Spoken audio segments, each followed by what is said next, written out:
తెలంగాణ ప్రభుత్వం ప్రవేశపెట్టినటువంటి పథకాలు ఏదైతే మరి రంగారెడ్డి జిల్లా మహేశ్వరం నియోజకవర్గం నాదర్గుల్ గ్రామ ప్రజలకు ముఖ్య సమాచారం. నాదర్గుల్ ప్రజలందరికీ తెలియజేయని ఏమనగా తెలంగాణ ప్రభుత్వం చేయుత పెన్షన్ పథకంలో భాగంగా నాదర్గుల్ బస్టాప్ వద్ద ఈ క్రింద చూపబడిన పెన్షన్లకు దరఖాస్తులు స్వీకరించబడును. నెంబర్ 1 వితంతు పెన్షన్, నెంబర్ 2 వికలాంగులకు పెన్షన్, నెంబర్ 3 ఒంటరి మహిళా పెన్షన్, నెంబర్ 4 కల్లు గీత కార్మికుల పెన్షన్, నెంబర్ 5 చేనేత కార్మికుల pension, number 5 dialysis pension, filaria pension. So ఏదైతే మరి బోర్డులో బ్యానర్లో ఏర్పాటు చేసినటువంటి ఇంకా కూడా మాకు వస్తలేదు, చాలా మంది కూడా ఇప్పటి వరకు మాకు పెన్షన్ వస్తలేదు అని చెప్పేసి కొందరు వితంతులు, చాలా మంది కూడా ఇంకా పెన్షన్ వస్తలేదని చెప్పేసి హ్యాండిక్యాప్స్, చాలా మంది ఒంటరి మహిళలకు కూడా ఇప్పటి వరకు పెన్షన్ రాకపోయి ఉన్నట్టయితే లేదు ఇప్పటి వరకు మేము తీసుకోలేదు, ఇదే మొదటిసారి మాకు పెన్షన్ కావాలి అనుకునే వాళ్ళు మాత్రం ఖచ్చితంగా మరి ఈరోజు ఇక్కడ నాదర్గుల్ గ్రామంలో ఒక టెంట్ ఏర్పాటు చేసి మరి ఎవరు ఎక్కడ వెళ్లి ఇబ్బంది పడొద్దు అని చెప్పేసి నాదర్గుల్ గ్రామానికి చెందినటువంటి మరి సీనియర్ కాంగ్రెస్ పార్టీ నాయకుడు వెంకట్ గౌడ్ ఇక్కడ ఏర్పాటు చేయడం జరిగింది. మరి తన మాటల్లోనే అడిగి తెలుసుకుందాం అసలు ఈ కార్యక్రమం ఇంత ప్రజలకు చేయూతనివ్వడానికి అందించినటువంటి ముఖ్య ఉద్దేశం. వెంకట్ గౌడ్ గారు నమస్తే.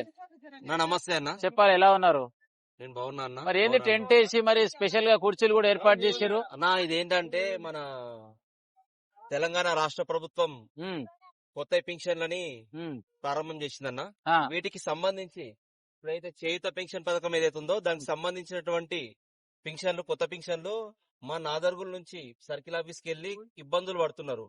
డాక్యుమెంటేషన్ కరెక్ట్ గా లేదు, ఇది లేదు అది లేదు అన్నట్టు కొంచెం ఇబ్బంది పడుతున్నారు. వెళ్ళాలి రావాలి అంటే వాళ్ళకి ఇబ్బంది అవుతుంది. కాబట్టి కాంగ్రెస్ పార్టీ నాయకుడికి ఒక రెస్పాన్స్ తీసుకొని నేను ఇక్కడ ఒక క్యాంపెయినింగ్ ఏర్పాటు చేయడం జరిగిందన్న. ఇక్కడ ఉన్నటువంటి నాదర్గుల్లో నిన్న నైట్ డప్పు చాటు వేయించడం జరిగింది. వాళ్ళకి సంబంధించినటువంటి అప్లికేషన్ ఫామ్స్ మేమే ఇక్కడ ఇవ్వడం జరుగుతుంది. వాళ్ళకి ఎలాంటి సలహాలు కావాలన్నా దానికి నింపడానికి ఎలాంటి ఏమన్నా అభ్యంతరాలు ఏమేమి ఉంటాయి, డాక్యుమెంటేషన్ ఏమేమి ఉంటది, అవన్నీ వివరణ ఇవ్వడం జరుగుతుంది. వివరణ ఇచ్చి వీటిని మేమే ఇక్కడ తీసుకొని ఎవరైతే మన సర్కిల్ ఆఫీస్ లో ఆఫీసర్స్ ఉన్నారో వాళ్ళకి ఇచ్చి మేము అక్నాలజ్మెంట్ తీసుకొని ఇక్కడ ఉన్న ప్రజలకు మాతో కొంచెం సాయం చేయాలన్న ఆలోచనతోటి క్యాంపెయినింగ్ పెట్టుకున్నాం మనం.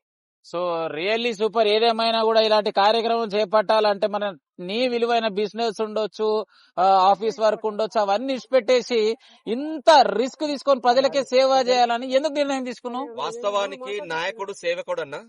సేవ చేస్తేనే నాయకుడిగా ముందుకు వస్తాడు. ప్రజలకు సేవ చేయాలనుకునే మేము ముందుకు వచ్చినాము, అదే పనిగా చేస్తున్నాం అన్న. సో మొత్తం మీద ఏదేమైనా ప్రజలకు చేయూతనియడమే లక్ష్యం అంటావు? లక్ష్యంగా పెట్టుకున్నాం అన్న. So right super. ఏదేమైనా కూడా ప్రజలు ఇక్కడ నుంచి వెళ్లి కార్పొరేషన్ ఆఫీస్కి వెళ్లి వాళ్ళకి కావాల్సినటువంటి ఫార్మ్స్ తీసుకొని ఫిల్అప్ చేసి ఇచ్చి అవి ఓకే అయ్యే వరకు చాలా కష్టాలు ఉన్నటువంటి పరిస్థితి. సో అందుకే మా గ్రామ ప్రజల కోసం ఇక్కడ ఏర్పాటు చేయడం జరిగింది. మరి పెద్ద ఆయన వచ్చిండు అడుచుకుంటా 2 పేపర్లు పట్టుకోండి. ఏం పేరు నీ పేరు? ఏడికెళ్ళి వచ్చినావు? ఏం కావాలి నీకు? మరి పైసలు ఏం పైసలు కావాలి? పింఛనా? ఎన్ని రోజులు నీకు పింఛన్ వస్తలేదా? ఎందుకు? ఇంత ముందుకు బీఆర్ఎస్ ప్రభుత్వం ఉన్నప్పుడు రాలేదా? అప్పటి నుంచి ఇప్పటి వరకు ఎంతమంది నీకు పిల్లలు? 5గురు. ఏమేం చేస్తారు వాళ్ళు? వాళ్ళు ఏం చేసినా కూడా నీకు పింఛన్ కావాలంటావు. మరి కొత్తది వచ్చింది, అప్లికేషన్ చేసుకో, సరేనా? So right. 5 మంది కొడుకులున్నా కూడా ఇప్పటి వరకు గత 10 ఏళ్ల ప్రభుత్వంలో లేదు. మరి ఇప్పుడైతే 3 ఏళ్ళు అయితే అయిపోయింది.